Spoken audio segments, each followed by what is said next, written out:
Last night we looked back at the history of the old orphanage in Marquette. Tonight we look forward to what it will become. We conclude our series with a look inside, and the architect tells us how the project for the future Grandview Apartments came to be. It's going to be the exact same building, but with new walls inside. It's basically what it's going to be. It might sound simple now, but turning the former Holy Family Orphanage into an affordable housing complex has been a long time coming.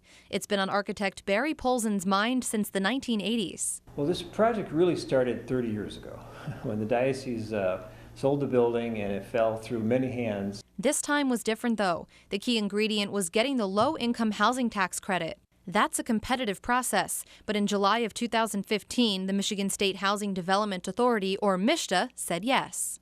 And it was the right combination of developer who was willing to do it, banks willing to finance it, and MSHDA willing to give the tax credits, and the National Park Service approving the restoration of the building. Polzin said 3 decades ago, repurposing the building would have been much simpler. Now the construction team has their work cut out for them. When describing what the inside of the structure looks like, Hell, pretty much. American Horror Story.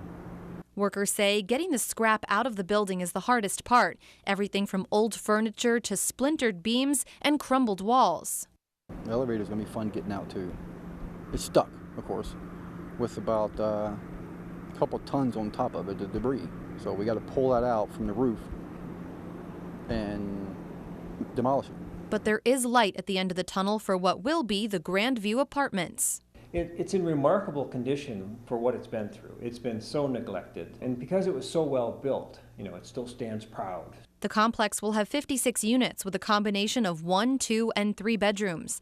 And because the building is now on the National Register of Historic Places, bringing back the original charm of the building is key. Interior-wise, we're going to preserve and restore the original corridors, kind of the common areas. Plus, there's a really sweet chapel in there that we're going to do a restoration of, too. A common misconception about the project is that it's subsidized housing. There are a few apartments set aside for special needs residents. But it's affordable housing, so people have to have an income to actually live here. So it isn't a giveaway. And after sitting vacant and uncared for the last 30 years, rumors, especially those started by local school children, say the old orphanage already has residents. People talk about it, the building has ghosts and all that, and I just say, no, the building has a spirit.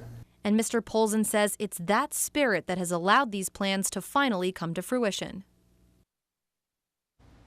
The official groundbreaking for the project is set for Wednesday, August 17th. At that time, some parts of the building will be open to go in and see the building in its current condition. The first residents at Grandview Apartments are expected to move in around this time next year.